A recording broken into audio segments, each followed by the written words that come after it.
Ah, goddamn. I've been trying to start this live stream. It is not working. I've tried installing everything I was told to install. They didn't work either. And I just figured, fuck that shit. I will just do it on my phone. I am so sorry. It's 1:22, like 22 minutes late. I'm so pissed at myself.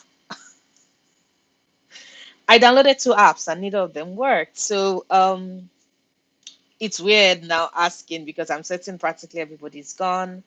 But is anybody around? Hi. Okay, let me see if I can. Okay, I obviously cannot do. Okay, let me see. See, this is where it's gonna be very weird. Okay. Hi, I can see your messages, but um because I'm live streaming on my phone, I can't seem to hold up. Let me just pop my pop socket out. Because I'm live streaming on my phone, I can't seem to be able to respond on my phone. Let me see if I can do that over here because at this point in time, I'm just clearly I'm sucking at. Ooh, okay. Uh, let's see if I open it. If I restore history, yeah. Can I just restore one time? Okay. So apparently I can't. Let me just open. Hello, hello. I'm so once again. I'm so sorry. I'm so sorry that this is just. This is such. This is so unorganized. I'm so sorry. I'm horrible. This is so unorganized. Oh my god. So yes, is everybody here? Okay. Is everybody here? Um I finally finished Sister Outsider. Strangely enough, I finished it. When did I finish it? I think I finished it about an hour and a half ago, which was very. I was so I was so busy, and I was, for those that everybody that knows, I was trying to participate in the reading rush and I had to read like all the books. So it's been quite the interesting last 7 days, but I finally finished it. It was quite the read. I know we're chatting about the fact that okay, the intro was very long. That's the sweet on audiobook. And I think I'll just admit straight up and say that I actually did really, really, really, really did enjoy the audiobook. I wish though that one, it had been voiced by Audrey herself. I know that this reproduction was done after she died, but I think I would have liked it if that actually also included a couple of her, what's what I'm looking for, some of her speeches, actual speeches, or if they had just titled it at the end. Like I have this audio book of Neil Gaiman's Chip from the View Seats. And the way that works is that at the end of each essay, they will state what essay what's what I'm looking for. They will state exactly the title of the essay, when it was said, and all of that. So if you wanted, you could do your own research and pull up actual video footage from that if that is what you wanted. So I was enjoying it a lot, but I still wanted, I wish it was that I could actually see Audrey herself give some of those speeches. So I wish that they had actually titled them because it was kind of hard. And the way book chapters were laid out, it was just very confusing because it wasn't segmented based on these essays and the speeches. Like some of them took up like almost 4 or 5 chapters, but you would not know when the first one starts. But this is me just complaining. I actually did have a blast with it. Okay. So my question now is that can anybody see this? So have I spent the last 5 minutes speaking to myself? This is so hard. This is so hard. Being able to pull this off is so hard. Uh, Give me a minute. Give me a moment. Let me see.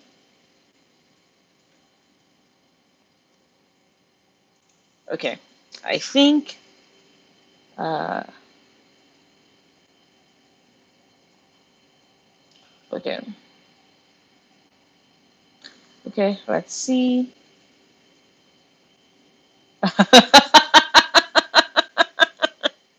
Fuck technology, it is indeed. Like I kid you not, like I am so fucking pissed.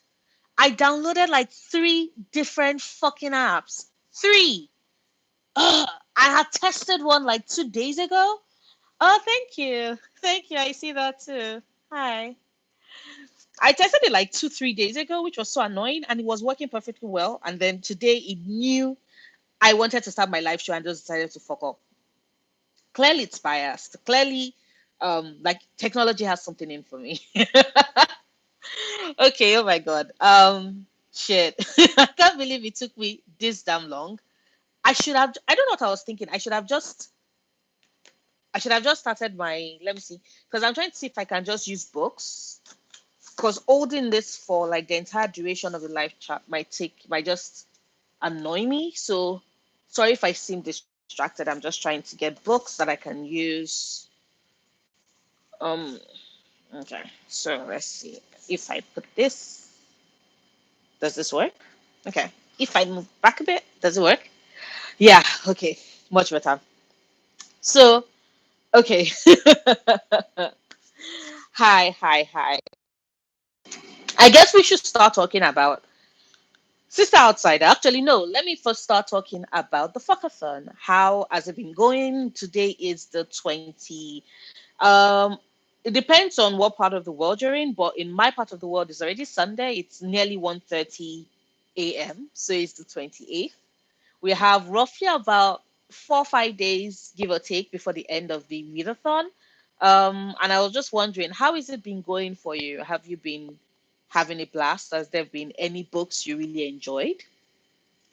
Because I don't know if I should start talking about my first.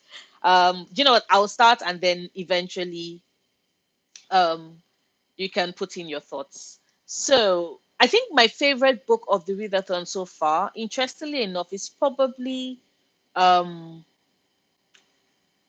Sister Outsider. I know it's interesting because initially, for the very longest time, it was "Why I'm No Longer Talking to White People About Race" by Renia Lodge, because of the fact that she did give this in-depth discussion of racism in Britain, in Europe, and exactly the face it wears, and also how it is that for so as in how it is that in recent memory, Britain has embarked on this campaign, to bury some things and to bury its head in the sand with regard to race issues, right? And when you're listening to it, and I know that this book came out some years ago, but I find it very interesting because a lot of the things she was talking about, a lot of the topics she brought up within her book are things that are still relevant till today.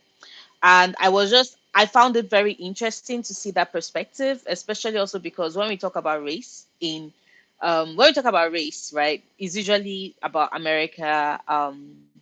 We really do see that, we really do see the perspective from, Britons. And I really did enjoy reading that. So I thought for a very long time that Why I'm No Longer Talking to White People About Race was going to be my favorite book. But then I read Sister Outsider. And maybe it's because of the fact that Audre Lorde is unapologetically angry, she's unapologetically blunt, and she's unapologetically vulnerable.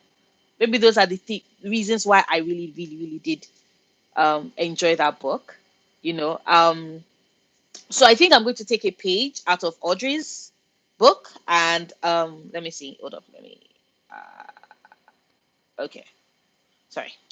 I think I'm going to take a page out of Audrey's book and just admit it that, like I said, it's one. I regret listening to that book on audio because I think that I lost a lot of things. There were so many lines, there were so many things she said that I wanted to annotate, and because I did not have the physical copy, I couldn't write down, I couldn't take down notes, and it was just very annoying. Okay, I took down notes, but I wanted to annotate, I wanted to highlight, I wanted to run commentaries, I wanted to shout, yeah, this is exactly what I'm saying. There was a part when she was talking about anger and especially when you are angry at the establishment, and the fact that why is it that society, especially,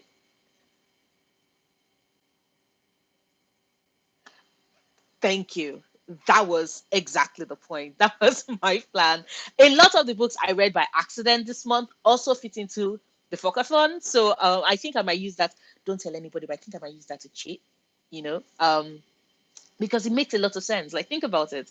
Um, I actually changed my TBR around a lot during the Fuckathon. The books I thought I was going to read, I ended up not reading them, and then I ended up reading other books. So it was actually pretty much fun, and I'm happy. I'm happy it was the right type of readathon this month, like you said. I'm happy that you were able to connect with so many of the books you were reading. I'm happy that a lot of the issues that I'm happy that the books you're reading also do focus on some of the issues. Like, sometimes I do like to read for leisure. I like to not stress myself, but I'm also of the opinion that a lot of the books we read, if we take them apart, also do have things to say um about society and about the world we live in, and a lot of the times, unless people see that you're carrying something very serious, they'll be like, oh my god, what you're reading, it's not enlightening, it's not very serious. I have some friends that are kind of like that. They like very, very serious, heavy, you know, professor type level text. It can't be reading if your spirit is not edified. And I'm like, yeah, sometimes I just want to read something a bit trashy. And who knows, sometimes trashy can't teach me shit, good shit. So I'm really thankful about that. But I'm happy. I'm happy that you were able to have such a great time with it and that you found books that fit in so many of the prompts. A book that I actually was surprised at how it fit in the prompt was turned out to be The Dragon Pearl by Yuan He. One, it was not one of the books I wanted to read for the readathon. It was not part of my TBR, but I read it still because I was picking it up for another readathon, and then I started it, and I was like, "Oh, this could work for my fuck realism prompt as well." And then we got into it, and I realized that it also worked for fuck pollution as well. Which, I'm sorry, I keep saying though, is it Aptasi or Atasi? Is the P silent? Because I keep trying to pronounce it in my head. The P is very loud, and I'm like, I'm probably mixing it up. Please let me know in the chat if I'm wrong. Okay, so what I was saying, sorry, excuse me. Sorry, excuse me. Now you can see the amount of times I burp, I cough awkwardly. I go, I say, what's the word I'm looking for? Even in real life, I do that a lot. It's just weird. Sometimes I think my brain works so fast, like faster than my mouth can catch up, and then my mouth is trying to catch up, and my brain is like, what the fuck is wrong with you? Like, girl, move the fuck. And then I'm like, words are not coming. Okay, so I was talking about Dragon Pearl, and I liked it. Was funny because of course, it didn't go in depth into um the fog pollution prompt, but I found it very interesting because of something that I was very poignant, not poignant, but oh, Aptasi. See, I don't know why I was mixing it up. Thank you, Aptasi. Um, thank you, Aptasi. So, what was I saying? It was weird, right? Because one, it was a middle grade book. I was only picking it up because it was meant to be a space opera type book thingy, right? And then I read it, and it's about this young Gumiho whose brother goes missing, and she goes looking for him in outer space because it does happen in outer space, and um their planet was not terraformed properly, and apparently in that world they have this thing called the Dragon Pearl that they use to terraform worlds, so they make them livable, breathable for people living in it. But our world was not terraformed properly, and the Dragon Pearl has been missing for quite a while, quite a long time. And as such they just kept on they've been basically been living in under less than ideal situations slash conditions. They can't leave their houses without wearing masks. the air outside is not breathable. They have these ventilation units in each of their homes.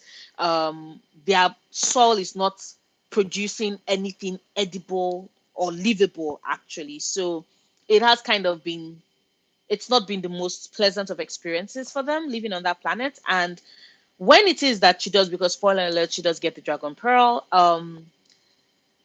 it the conversation, not when she got it, actually, when it is that she went looking for the dragon pearl, thank you, looking for um the conversation was about how the dragon society wants to ensure that they are the ones that get it, so that they can control exactly what planet gets terraformed, what planet gets the benefit of the pearl, gets to use the pearl. Because if you are living on a poor planet, if you're living on a poor planet and cannot afford it, then you're not going to get the benefit of it. And it just struck me that, of course, evil corporations were going to exist in space, and of course they were going to turn this into money, and of course people that had less than were going to suffer. And all of these things I was getting from a middle grade book. I was actually pretty mind blown. I think that was the most surprising book I read this month. um it wasn't my favorite, because I had other books that I read that I preferred, but it was my most surprising, because I did not expect to have such conversations about you know environmental. It is that corporations basically would sacrifice a planet and everything that and everyone dwelling in it, in order to enrich their pockets, and for their own financial gains and means. And it was actually a pretty enlightening experience. um but yeah, so the I keep going back and forth. I'm sorry. I think the reason why the fact that it didn't start early enough probably totally and completely threw me off my game. So for that, I apologize. And can you hear me though? Because I'm using my headphones so that you can hear me, but then it's occurring to me that I never did ask. So can you hear me? Mm, okay, I hope so. I'm keeping my fingers crossed. Let me check. Because I don't think I've used it. Okay. Okay. Thank you. Thank you so much. I appreciate it. Oh, Dean, don't worry. You can take your time. It's ending on Thursday, right? Thursday is the 1st of August, so you have till Wednesday to read it. You can read it. And even if it is that you don't read it this month, you can read it next month as well. It doesn't matter so far as you do eventually get to it, because I think that Audrey does bring up a lot of very salient points. A lot of people were telling me that our essays on intersectionalism are something that I should totally and completely read about. And I was like, okay. And I think listening to it on Sister Outsider and hearing her thoughts, on how it is that we have to find a commonality in our shared experience. And if it is that, ooh, are you serious? What of the words had it? So, wow. That book has been on my list for a while, but I'm not gonna lie. I was just, it's a big book. Like World Wars is a big book, so that's what I was worried about. I'm like, oh my god, if I actually do end up reading this book, it's going to be at a time when I don't know, maybe like towards Christmas. I don't know why I'm thinking World of the Worlds. I'm thinking Christmas. Oh, thank you so much. I'm so happy you love it.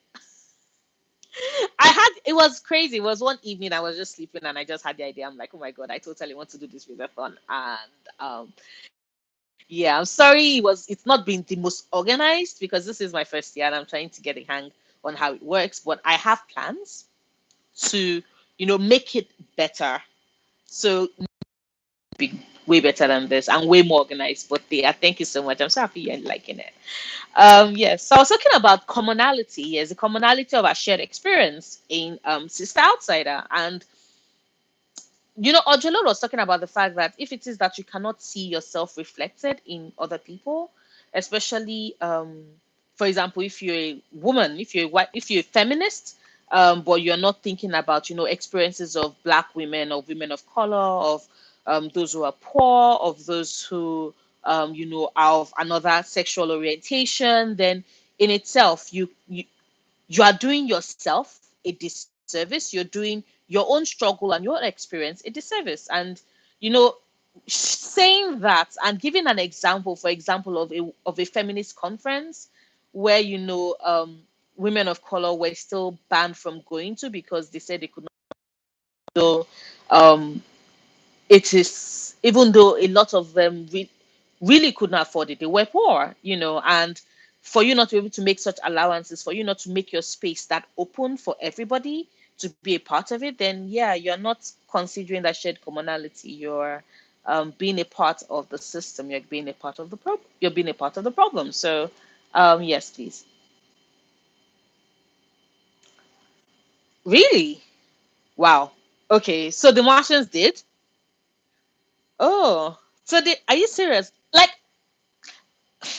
don't tell anybody, but that see, if it is that we don't end up destroying the planet ourselves, some alien life forms will come and be like, you know what, our own planet has blown up to bits, we're taking over yours. Although technically with the way the earth is, we are the ones most likely to go to another planet and be absolute and complete total garbage. But yes. Oh my god.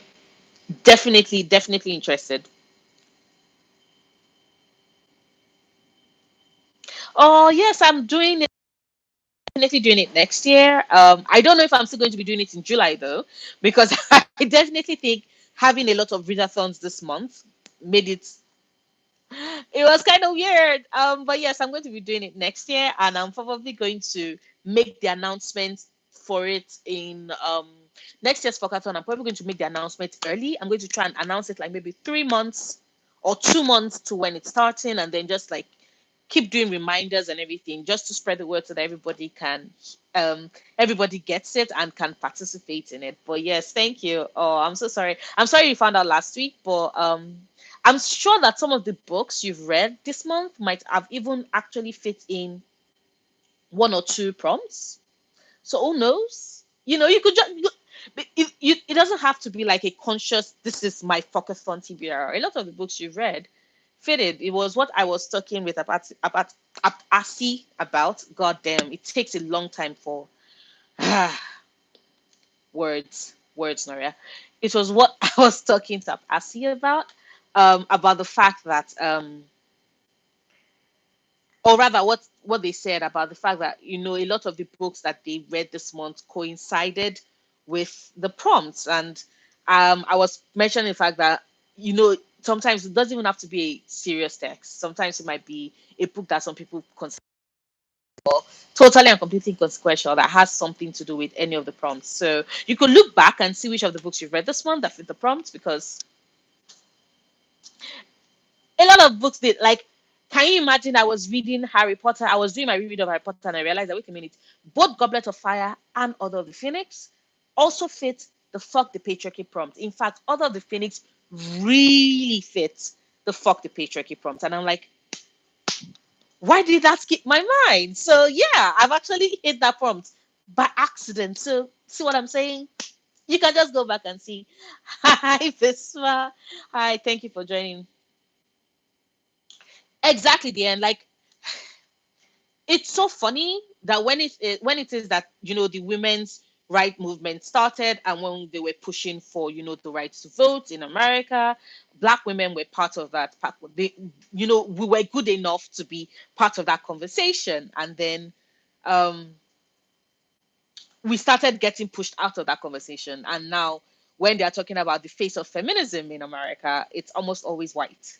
And I find it very funny. I find it very interesting. I don't live in America, so but it's so funny because, for example, over here in Nigeria, like when I think feminism, with especially historically women in Nigeria who have taken that step for us, I always automatically think of Fumilayo Ransom Kuti. That's Fela Kuti's wife. Is it wife? Fela Kuti's mother. A lot of people um, listen to Fela, right? And they think of Fumilayo because she's really popular for being the first woman in Nigeria to own and drive a car. Yeah, she was a badass. But that's not even the only reason why she was a badass. She had this women's. She actually organized a women's strike a women's strike that forced out a reigning monarch. She was agitating for them to get paid. She formed a union, had women like all over thousands, over 1,000 members. And this was when? This was in the 70s, in the 80s, times when these conversations was not happening, and she was that badass. I just find it very funny, that in America, this when we're talking feminism, it's almost always white. It's almost always white. It's almost always straight. You know, um, it's almost always able-bodied folks coming forward. You know, um, I find it's and don't let us talk. Don't even get me started on the classism and the elitism of it, because imagine holding a conference and deciding that about women's issues and then charging so much for it, and when you have people saying that, oh, they can't afford it, you're implying that they just should not come. Like, who does that? How do you go about setting an equal playing field? How do you say that you stand for something that's about leveling the playing field, that's about treating everybody equally, regardless of gender, of race, of sexual orientation, of religion, of ability, of class? How do you how do you state something like that and then put these things in place that exclude certain parts of it? Like, it makes no sense. And I find it sad that it's some people just don't see it, no matter how much you push and insist and prod. Some people just don't see it. Oh, thank you. Thank you. All this nerdiness. Yes. So I was talking about Sister Outsider, and there was a part when we started. There was a part in the beginning of the book, and I found it. I don't know if anybody else. I know a lot of people have not read it. Like I said, I just finished reading it tonight. I just finished reading it like an hour before I came on this live show. So your girl is a hypocrite. Okay, no, I'm not a hypocrite if I go all, you should have finished it. So technically, I'm being honest. I'm being honest like Audre Lorde. But there was a part at the start of it, when Audrey was talking about she went to Moscow, and they were talking about how um what was up to standard, what was premium was American, and I found it interesting that she started the book talking about American imperialism. And I think it's funny because a lot of Americans don't know this. I don't know if they know it. Like, you probably have an idea, but you don't really know how bad it is. But imperialism has been so exported that America is the standard. You know, it's funny. And a lot of people just like to compare, is it up to this standard? When they say is it up to the right standard, it's almost always American standard. So seeing that at the start of the book, I'm like, yeah. The exportation of values and ideals, and this old belief that this is the country, everybody else should tailor their laws and everything they believe in after. Your music should become an extension of ourselves. Our movies are things you should always want to consume. Our TV shows, our clothes, our styles, everything. And then I found it interesting because she started talking about imperialism with regards to exportation of a certain value system, and she ends the book still talking about imperialism, but this time around America's invasion in Grenada. And yeah, it's really, like our historical, her bringing in history for both Russia and Grenada. Loved it. Interesting. I was just taking notes. Some of the stories were really heartbreaking, but I was just amazed. I was just amazed. A lot of these things I did not know, and that is why we read to learn. And imperialism sucks, my friend. You are totally and completely right. Like, I was already planning on having it as being part of next year's prompts. So definitely there's going to be a fuck imperialism prompt, because I'm just about sick and tired of it. I just need to know exactly how I'm going to explain that away. So yes, I was talking about how I loved exactly how it is that she connected both, and showed that it wore different faces. It was not just about you crossing another country's borders, or rather, it's not just about a country crossing another country's borders. That's usually what people think when they think about imperialism, but it's also about an exportation of a value system, an ideal system. And not like I'm saying that, oh, the things America values are wrong, because um, I live in a country, for example, where it is illegal to be queer. So yeah, I'm not saying that everything. I'm just stating that a lot of it's not just America. A lot of to do this. A lot of countries in the West tend to do this. So yeah. Um. Oh no, I've actually never heard of it. The Grapevine. It's a YouTube channel. I should go. I will check them out. Thank you for the rec. I will check them out. I'll subscribe. Nice, nice. Okay, definitely going to check them out. Thank you. Thank you. I do intend to. Okay, so still with regards to Audre Lorde, you know, um, okay, I think maybe I should first ask before. Okay, I think at least Atasi has read part of it. So there was this part, for those that don't know, there was this part where she was talking about how, her, how she, okay, English, weird. Her is objective. She is subjective, right? Yes. She, as a lesbian, exactly how the parental steps she has to take, because she did talk about the fact that she has a son. She has two kids, a boy and a girl, at least at the time of the books. Now she had two kids, but because she's gone now. But then she has two kids, and she was talking about raising a child and having to how to separate him from the misogyny that was inherent in society he was growing up with, but how to not become a part of the system, and her being able to okay, but her being able to walk that divide, her being able to walk that divide, to him, of being able to not give in to the anger and rage. That's another thing I want to talk about, the anger and rage. But her not giving into um the type of person that society expects a child to be, the type of toxic behavior she was expected to be um placing on a child, how difficult that was. Because, for example, she mentioned the fact that her son was getting bullied, and when he came home, at first thought, after seeing all of that, especially after realizing that the person that was making her son so miserable was someone that was basically his classmate. And immediately thought of victim blaming. Why couldn't he man up? Why couldn't he do this? And then she stopped, realized that no, that is not how she's going to talk to her son.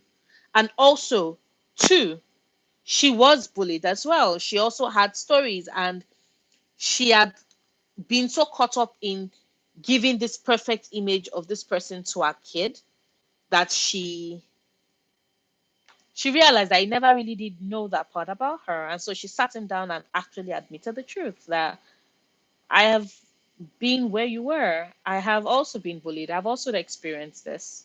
And I guess that's having that kind of conversation, that open talk, being that vulnerable with him, did help with her, did help with her bonding closer to him, and also did help with him um coming into his own, because she does tell us something about what happened, like when he was like, oh, the benefit of growing up with a feminist, especially a black feminist who is also a lesbian, who's also his mother, is that he learned to let himself cry. He learned to love what he loved and hate what he hated, and there was no judgment in that. And I think that that hits me, especially for fuck the patriarchy, because the patriarchy always has this interesting way of telling us that this is how we are expected to react. This is how we are expected to be.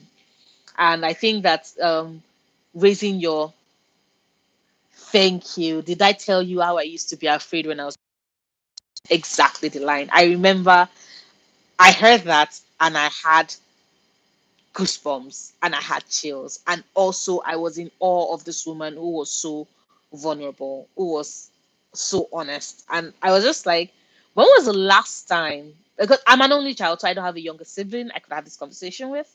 Um, but I have spoken to people younger who have reached out to me, like people I've worked with, and I remember reading that part and it just hit me, and I'm like, when was the last time I actually admitted to them that, oh, I used to be afraid. I used to be terrified. I did not know what I was doing. I was scared out of my wits. Sometimes we forget that being that honest about our vulnerabilities might just be what another person needs to hear. We forget that it's the first. I think it's one of the bravest things we can do, but I also think it's one of the best ways to say fuck you to a society that derides our emotions and um, takes away our need for empathy to both receive it and to give it. You know, Society is always so you have to be hard, macho, keep your feelings to yourself. And I think that in that moment, I remember reading that and thinking that, wow, that was, if that wasn't a fuck you to patriarchy, I don't know what is. Imagine raising your son like that. That is so badass. Exactly. They learn from it. The parents totally and completely learn from it. I say sorry, parents. Children learn from it. They learn from the examples we give. They are better people for it, and they also realize that you know what, it gets better. And two, I'm not alone in this. I think sometimes that is what you want to hear, that you are not alone, that someone else has experienced what you experienced and is still living. So yeah, I did enjoy it. Ah, I also loved. Oh my god, I just my head is swarming with so many of the things she had to say. I jumped straight into the live chat after it. I wish I'd actually taken my time to let some of the things really, really sink in for me. I loved her conversation. About there was a part where she was talking about abuse. And the type of psychological, emotional abuse we receive from our parents, from our mothers, and how we in turn subconsciously pass it on to other people. You know, how we learn to bottle the rage at the injustice we've experienced and subconsciously just heap it on every other person we meet along the way. And it's just being able to identify that and being able to grow from that is a lot. But at the same time, being able to realize that you can admit to yourself that you did have abusive parents, but they did teach you valuable life lessons. Both conversations can happen simultaneously. It doesn't mean that you tolerate or condone their abuse. It doesn't mean that you've forgotten or forgiven. It just means that you can both conversations can exist in the same plane. And it's just that hit me. That hit me because sometimes I have been in spaces when I've seen like women seem to lash out at other women, and I've always been. Sometimes it comes out of left field, and you're like, where is it coming from? And then you realize that everybody has stories, and everybody has journeys, and we don't always know what everybody else has been through and where they're coming from. So yeah, that was that was enlightening. That was enlightening. Um,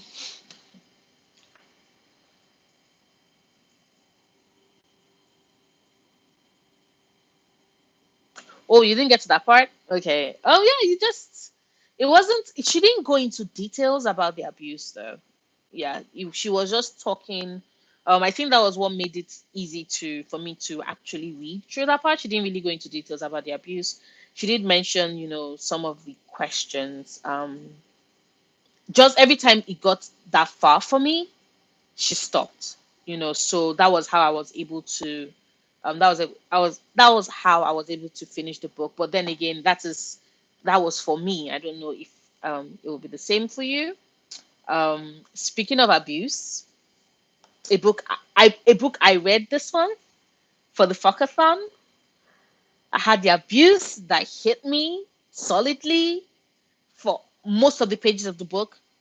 The Loves and Lies of Roxana Ali by Sabina Khan. That book, you know, when you're terrified of certain things happening and then you see them playing out, well, like when you're terrified of certain things happening to you and you see them play out in a book, it's so fucking real. And you just sit and you just can't breathe. And that was me with that book. It was a good book. A bit simple with the writing, but I did enjoy it. But yeah. Please let me know, what books did you read? Yeah, Loves and Lies was so good. Loves and Lies was so good. I wanted it slightly bigger. I wanted it slightly longer though, like just a tad bit longer, but I didn't mind. I didn't mind where it stopped. I didn't mind where it ended, but damn, it was reading it was hard. Reading it was hard. Um, what book did you read this month? What book would you say you read this month that you know hit you out of left field? Not okay, not hit you out of left field. Like you had a feeling.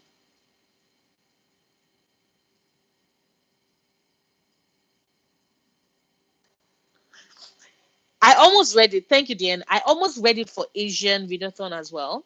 I came. It was on my TBR, but I don't know. I started the Asian readathon and then I couldn't finish it. Like other things came up during that month, and I'm just hoping that Cindy hosts it next year as well because I really want to participate, and I promise I will do better next year.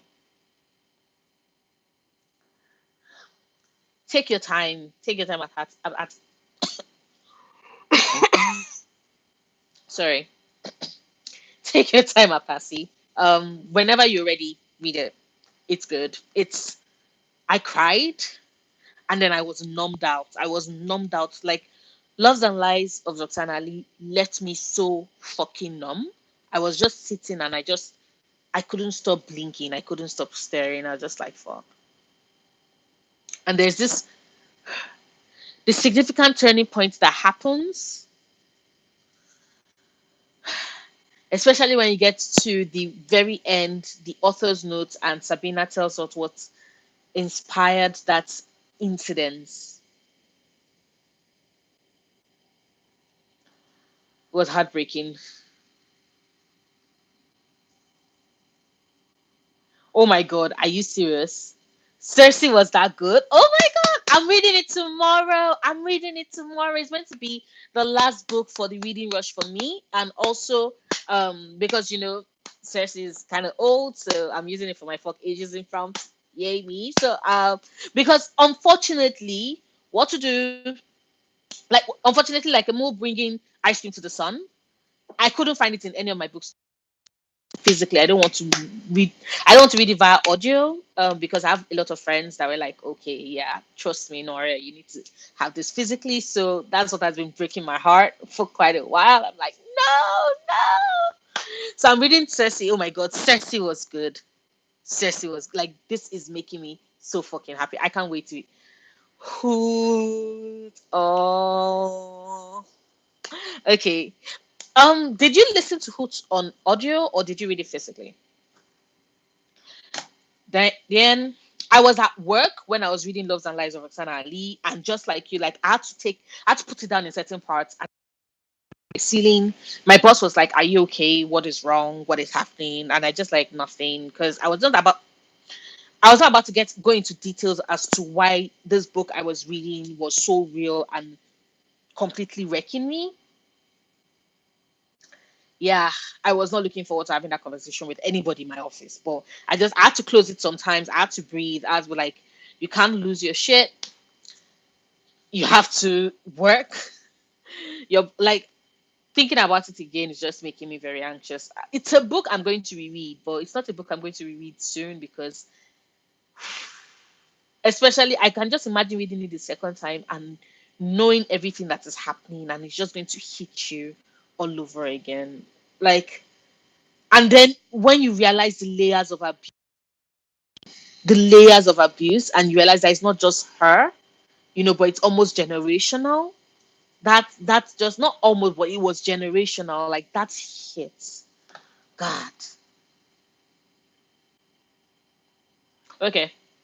I'm going to look for it. Hopefully, Audible has Fruit on audio as well. So I will just add it to my wish list. And unless it's way cheaper than the credit, and then I'll just buy it straight from my account. But thank you.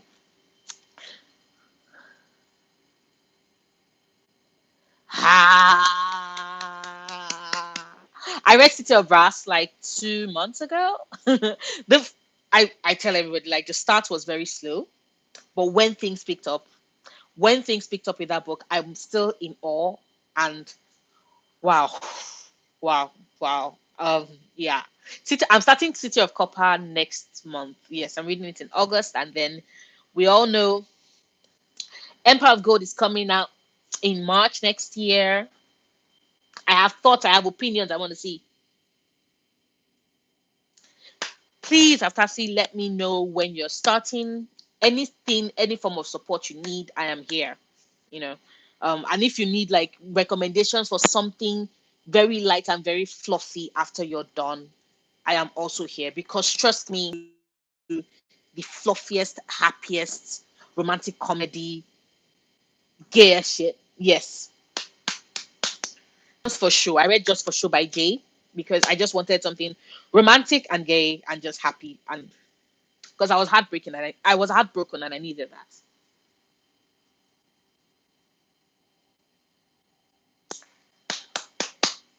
City of Brass is so good. I'm so happy that it's on your TBR. Like you should absolutely, completely, totally read it. Just brace yourself because the beginning of that book was so slow, and the world building for me was just it was a bit all over the place. Like it was a lot of I won't say info dumping, but it was not as stretched out as I would have liked it. But when things picked up, they really picked up, and so I know that when I'm entering Empire of Gold, I would not have that problem with the world building because I did a lot of that with City of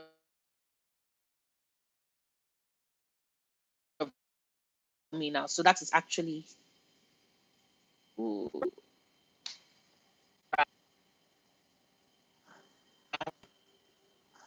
so that's actually my plan. Weird. Is this saying reconnecting? Why? Hmm. Weird. Okay. Hmm. Is it reconnecting? Is there anything wrong with my internet? What the fuck?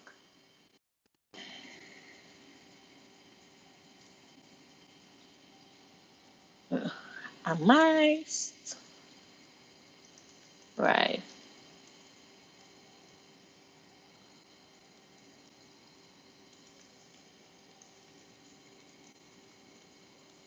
Okay.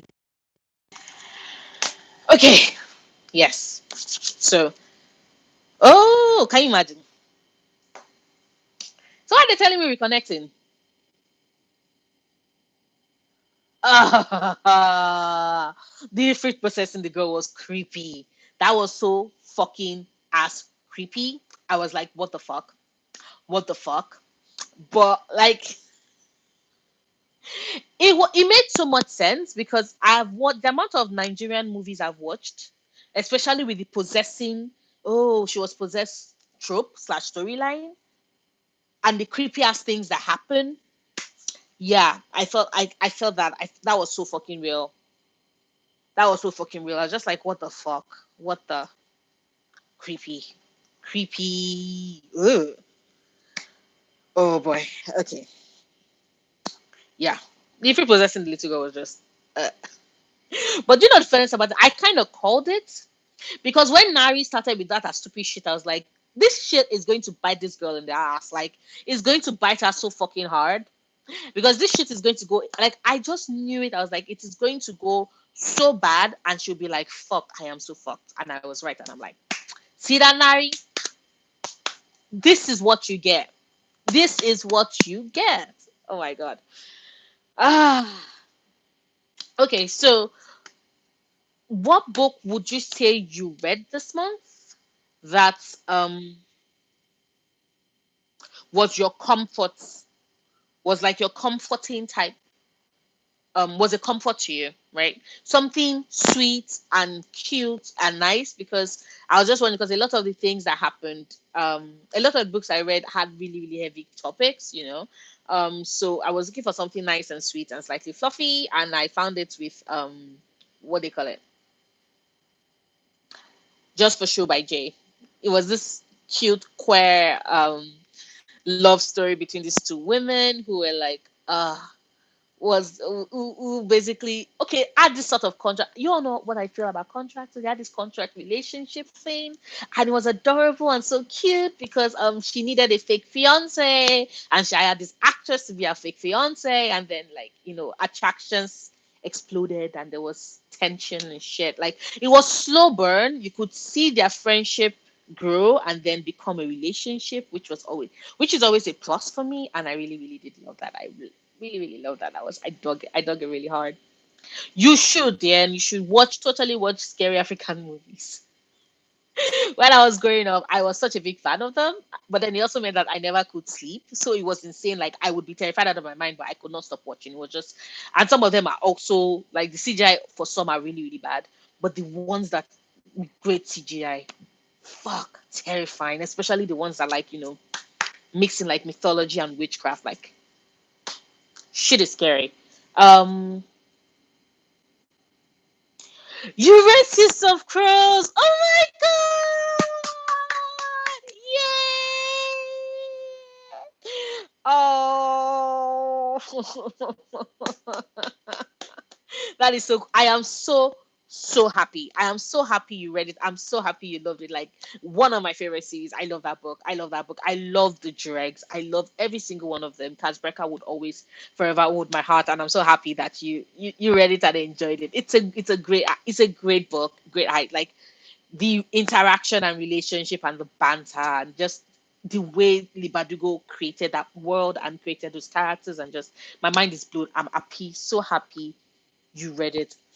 Please, please read The Poppy War. Like, please, it is insane and crazy and shit happens, but it is so good. I love it. Like, Poppy War, easily one of my, see, it's close by, so I can hold it and, like, you know, see see her. Isn't she pretty? I hold it like close to me because I love her so much. And Dragon Republic is coming out next month, so I'm also planning on reading this soon because I need to reread it before Dragon. I have this thing where I have to reread books. Like, if a new book in the series comes out, it's just a thing I do. Um, Lies of Locke Lamora, also high on my list of books. If you read it before me, let me know your thoughts on it and all of that. If I read it before you, you definitely hear my thoughts. But I'm looking forward to it because, like, a very good friend who I trust gave me an opinion on it, and she was like, "Oh, really, really good. Like, Six of Crows, you would love Lies of Locke Lamora." So I'm like, shit, I signed up for. Mm, mm. Oh my god. So, ooh, I probably see.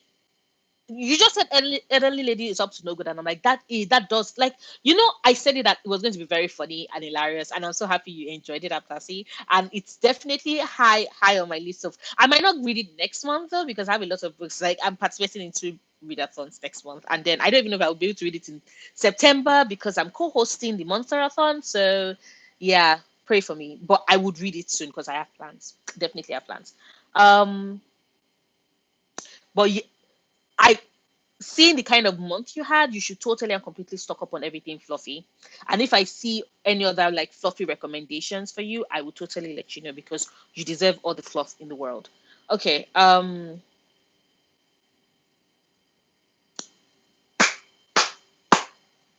Tell me, Diane, was that book not good? Was a Princess in Theory not fucking great? Like, and the series gets better with each fucking book. Like that is how mind-blowingly good it is. Like Reluctant Royal series gets better with each fucking book. I am in awe. I am in love. Like it's Alisa Cole needs to take all my money. She needs to take all my money. I'm just saying. I've joined. I'm definitely a part of that. Definitely a part of like the Alisa Cole fan club. She needs to take all my money. Uh, I'm sorry. I'm sorry, most of your books were dramatic. I've also had like months like that, so I feel you on it being dramatic. Ooh, how the Grinch stole Christmas. Ew. Okay. Yeah. Apologies. I think I saw something. I hate things that fly at my face. Like we can coexist peacefully if you just stay where you want to stay. Don't fly at me and shit. Just very angry. Okay. So, how the Grinch stole Christmas. Did you watch the movie as well? Please tell me what the movie is. Please tell me what the movie at all because that just makes so much sense. Oh my god, and the Lorax. I need to get a collection of Dr. Seuss books. Like those are high on my list, so I can read them. Childhood me will be very happy. I definitely know that. When you reach me, are you serious? Okay, thank you for the rec. I'm definitely going to put it on my list. Like, see, that's another thing I love about the readathon. You all have been giving me such amazing recs, and my list is just it keeps going bigger and longer and longer. It makes me so happy because I'm like so many books, so many books. And then other people are like so little time, but it just knowing that I can look at my shelf and every point in time there's a book I can read and I would enjoy just makes me very happy. So thank you so much for your recs. I will definitely keep an eye out for when you reach me. Rebecca Stead, Stead. Thank you. Um, The Martian is super funny. I've not read the books. I've watched the movie, but are you serious? I never would have thought of The Martian as super funny. Maybe I should put it on my list. I should bump it up my list because I thought it was going to be one of those very depressing. Like he's in space. He's the only person in space, and he has to like grow his own food and find a way to survive. And I was like, ew, ooh. I don't know why. I don't know why I thought it was just going to be very mopey and very depressing. So super funny. Definitely bumping it. Winnie the Pooh. Oh, I'm with you on it, feeling so heartwarming. Oh. Misadventures of Awkward Black Girl. That is on my audible. It's in my audible wish list. I'm waiting. I might just probably spoil myself for Christmas because I've been wanting to listen to that for so goddamn long. I've been following Issa Rae since our YouTube days. Like I kid you not, I was watching one of those are skits. Those are YouTube skits. So yeah, I used to I still am a big fan. So um yes, actually, I've been told as well that if it is that you want a book that gives you Six of Scrolls vibes, you should totally and completely pick up Loves and like the Luck and what the heck am I doing? The Lives of Locamora. I wanted to say Luck and then I thought Love and then I thought Loves and Lives of Roxana Ali. See how my brain works? For yes, the Lives of Locamora. If you like Six of Crows, is also the reason why I'm picking it as well. So you're in good company.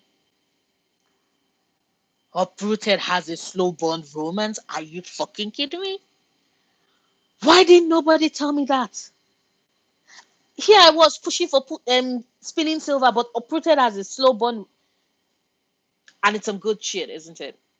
Okay, I didn't need to on my list as well. Oh my god. The McLean Brothers series. Nope, nope.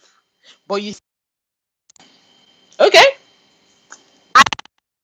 Like I got the Audible romance package. So between that and my credits and the fact that I'm slowly going back into like entering into my romance phases. So like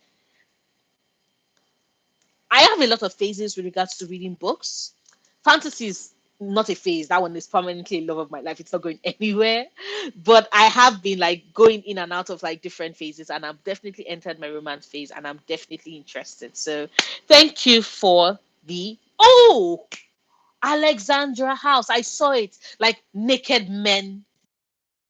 Something touched me. Already on my wish list. Already on my wish list. Yes. Yay.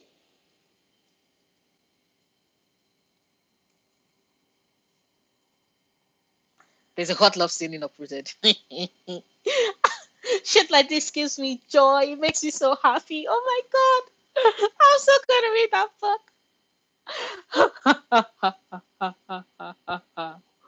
Oh, I'm so sorry, Diane.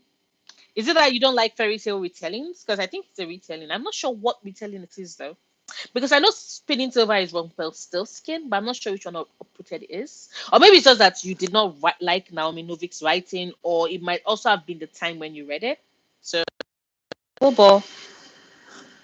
Yeah, some books you like, some books you don't like. It happens. So I feel you on that. I feel you on that. Ooh. So wait. Atasi, you got your dad the Martian? Is that what you mean by it's you got your dad the funny book? Because if you did, I'm certain getting to read it because if it's as funny, that's a great book. That's a great gift. Like I'm always down for giving people books that makes them laugh because like life is too short, sometimes and you want to bring a smile to the face of those you love. So great books. Great books. Oh my god, this is so funny. Okay. My brain is just thinking about McLean Brothers right now, so I need to get off of that. Off of that. And the other question, yes, the other question I wanted to ask was what book actually introduced you to it? She's got excellent taste in books. Now I'm even more convinced I want to read it. Now I'm even more convinced I want to read it. You got it for your dad for Christmas? Nice, nice. You should read it though. Who knows? Apparently, you should read it. That can be one of your light fluffy reads for next month. You can just add it to your TBR. And if you could borrow it from your dad if you want. It's weird. Is it weird though to borrow like a book you give somebody for like a gift? Have you ever done that? Has anybody ever done that? Like, let me know. Have you ever borrowed like something you gave someone as a gift? Because I think I have actually. I think I've even borrowed it like on the day I was giving it to them. Like, oh, can I? I get like happy birthday. I'm like, can I have it back, please? I want to like quickly use it for something. It was so weird, so awkward. Silence after I said it. Your girl is a mess. But I was shameless as fuck and I did not give a shit. So.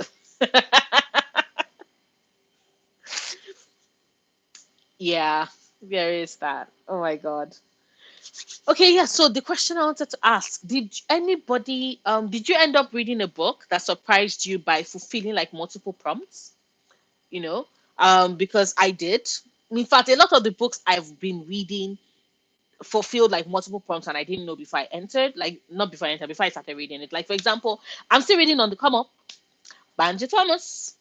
But that book so far, is eating fuck racism, it's eating fuck classism, it's eating fuck the patriarchy. It's also hitting all my buttons and all the right notes. So it's making me very happy. Like I said, Dragon Pearl was meant to be my fuck realism prompt, and then it also ended up hitting my fuck corruption, fuck pollution prompt as well, which made me very, very happy. So yay me.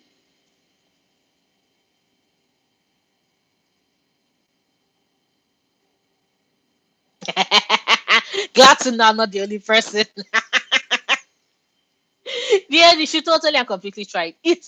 It's even more satisfying for the look on their faces when you tell them like, "Oh my god, can I borrow?" Because they're like, "Bitch, you just gave this shit to me." I'm like, "Yeah, I know, but can I just quickly borrow it, please?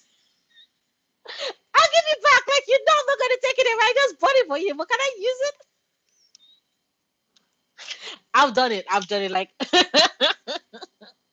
not my proudest moments, but you know what? I don't regret it. I don't regret it. multiple prompts are the way to go at Percy. Like I kid you not, this minute I realized that the minute I realized that I was falling behind on the FuckAthon books, and I'm like, shit, I will not be able to read all those books in time before the end of the month. I was just like, you know what? All the books that were hitting all those prompts, yeah, thank you. It even made me so sad because I was like, imagine if I had waited and read Seven Husbands of Evelyn Hugo, that shit, like what? It hit like 5 prompts. Just imagine what that would have done for me. Imagine what that would have done for me. Okay. So, oh yes. The other question I wanted to ask. What was the question I wanted to ask? I can't believe it. Like it was there in front of my mind and then it just flitted away. Weird. Okay, so I've actually still not. Ooh, 2 prompts. I think same. Same. I think to hit at least 2 prompts. I'm trying to think of a book that I read that only hit one, and I can't. None. All the books I read hit either 2 or 3 prompts as well, which was so cool. You know, which was so cool. It was actually very interesting to find out that Loves and Lives of Roxana Ali, of course, I already knew that it was going to hit the fuck heteronormativity prompts. But due to the help of other people, I knew that it was going to hit the fuck abuse prompts. And it was when I read it, I realized that it also hit the fuck, it hit the fuck racism prompts and hit the fuck classism prompts because there was a bit of class conversations about it and all of that. And it also hit the fuck the patriarchy prompt. So I was just like, wow, that's like 5 prompts. I'm so happy. I'm so happy. Like that was so fucking cool.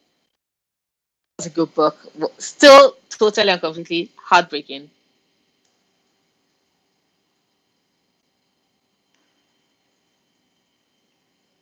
A 7 point fuck patriarchy. So much sense. So much fucking sense. Ooh, let me see. But if I actually think about it though, practically a lot of books I'm choosing. Ooh, what book did you read?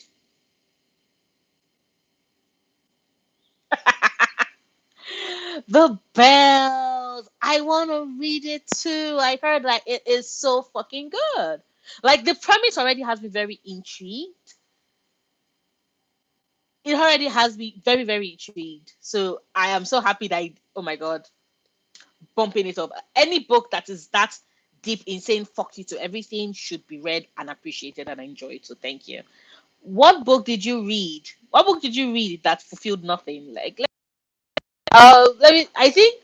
I don't even think. I think all the books I read actually did fulfill something. Did anybody else like read a book this month that did not fulfill any of the promise? Of course, if you've already started, like if you joined the focus on like after like maybe like closer to the end of it, so it's understandable that of course you'd have read some books that did not fit any of the prompts. But what books did you read that didn't? Why did you hate it? What book did you read, Apasi, and why did you hate it? Because let me see, was there any book I read this month that did not fulfill any prompts? I don't think so. I don't think so. Actually, almost every book. In fact, some books I read fulfilled double prompts. So it was like I wanted to keep all the bases covered, like really covered. How to tell if your cat is plotting to kill you? That is a very, very interesting title. That is an interesting title. What the fuck? But why did you hate it though? Because I would have thought that even if it is that it's not fulfilling any prompts, like that title promises that it's going to be hilarious. So why did you hate it? What happened? Oh my god, I should even shit. It's nearly it's to 3 my time, which means I will probably soon be going to bed.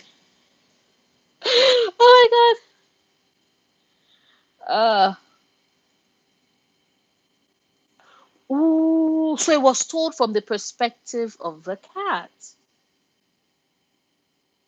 Hmm. Yeah, I think cats are very misunderstood. I think that a lot of people just take in their biases and prejudices about cats and then just weave it into stories. That's sad. That's sad. Poor cats. But that would totally and completely fit read a book with a non-human main character prompt, which is not bad. Not bad at all. Sad. I'm always very sad when books that sound like they would be amazing, you know, like flop so hard and are just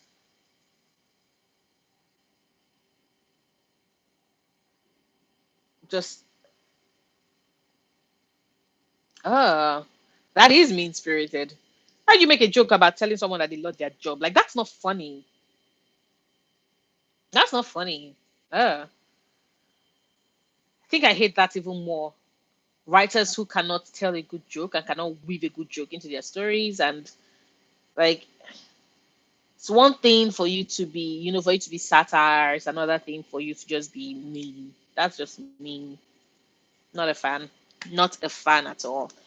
But goddamn, this is nearly three. You all just sat here, listen to me, jumping across different points and topics, and I am so sorry. Oh, Stewie! But that would totally be him, though. You're totally right. I'll be Stewie if he was a cat. Oh, that's true.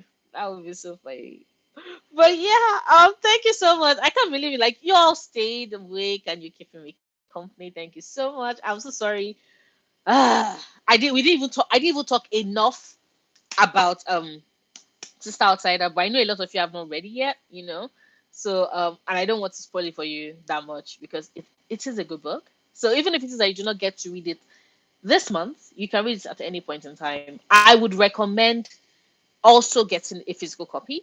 One, you lose the very ultra long, very, very annoying as long intro that Atasia and I were, you know, had to suffer through before the book started.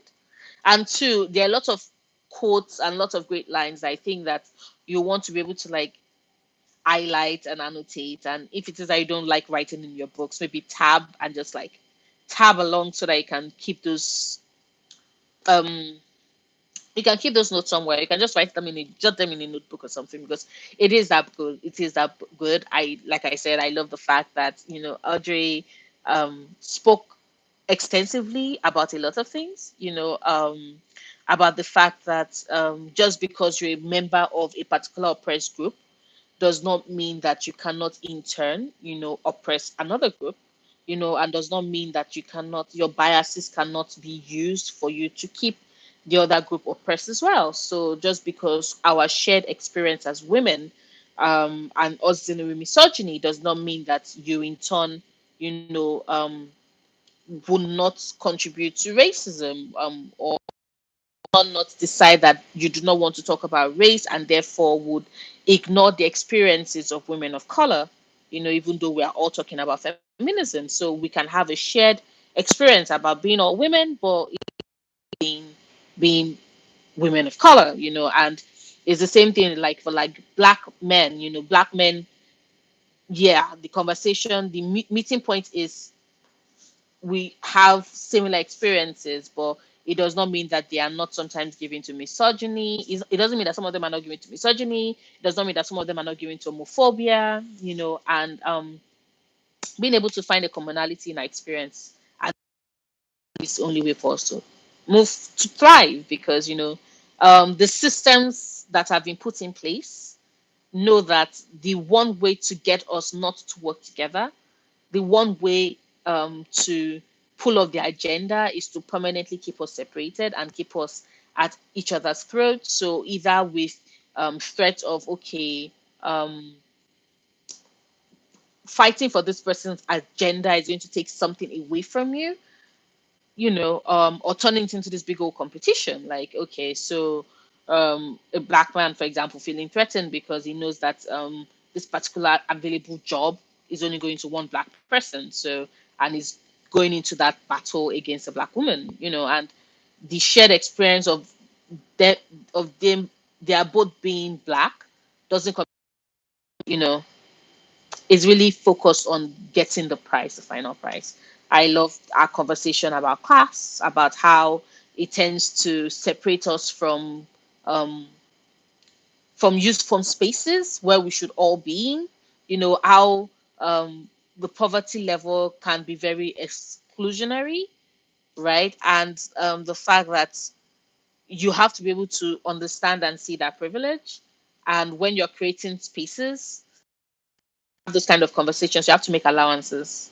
So you have to make allowances for the fact that not everybody, for example, can afford it. Not everybody's as comfortable as you are. And these experiences of poor women of color, for example, should go into play when you're pushing for said reforms. I also love the fact that she did talk extensively about the fact that, you know, as a people, we seem to forget the fact that change is born out of our anger, and it's valid. There's nothing wrong with being angry, especially if it is that you put your anger to good use and use it to bring about positive change slash reform. And waiting for some sort of hero figure, um, it's not necessarily the way. Like, you can wait for a hero figure, but what's the guarantee that they're coming? Besides, you're right there and you could make a positive change in your own little way. I think that's what something she was really pushing, rather than waiting for the next, you know Malcolm X, or the next Martin Luther King Jr. You can be the change you want to see. I love the pulling down on the toxic masculinity, a chapter on it. I love the fact that she even had commentary about, how in Moscow, people that worked with their hands, like your porters, and all of that, were treated with less dignity than people that, for example, did more esteemed jobs, um, like cleaning out art, and everything else. And it's just, it hit because it's something. These are things that you can see all around us. And what does it say about the human experience? That, because I'm certain that those essays and speeches were arranged in the order in which she actually shared them slash said them. And what does it say about us? That it's been decades since, and we still have zero to little respect for people who do work with their hands. We want the kind of jobs that give prestige, and society tends to give respect to those type of people.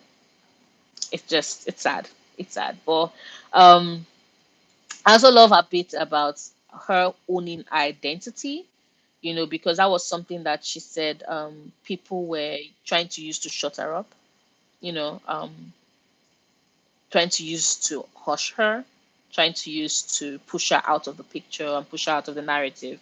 And she decided to own it and actually did come out. It's not like she's been in the closet, but this was her making it official, and she did.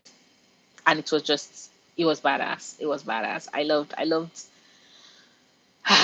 I am definitely going to get this book, and I'm very happy because I already have. Wait for it.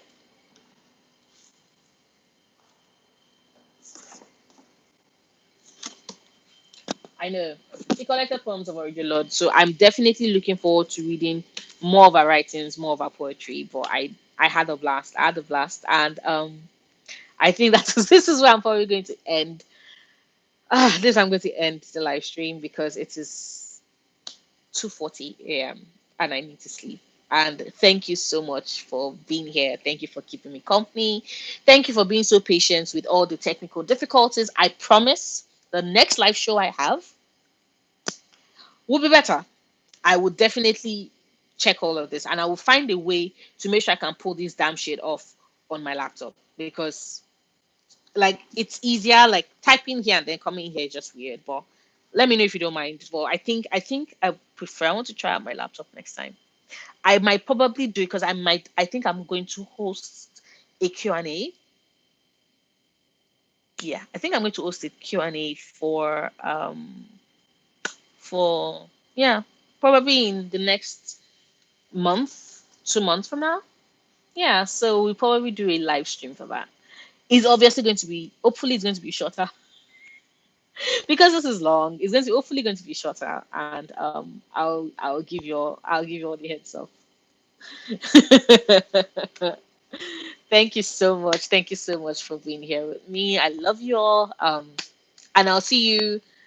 Yeah, because I think I'm still doing my reading vlogs. I'm still doing my readathon reading vlogs. It's been madness, but yeah, I'll see you soon. Thank you. Bye. Let me see. Ooh, weird.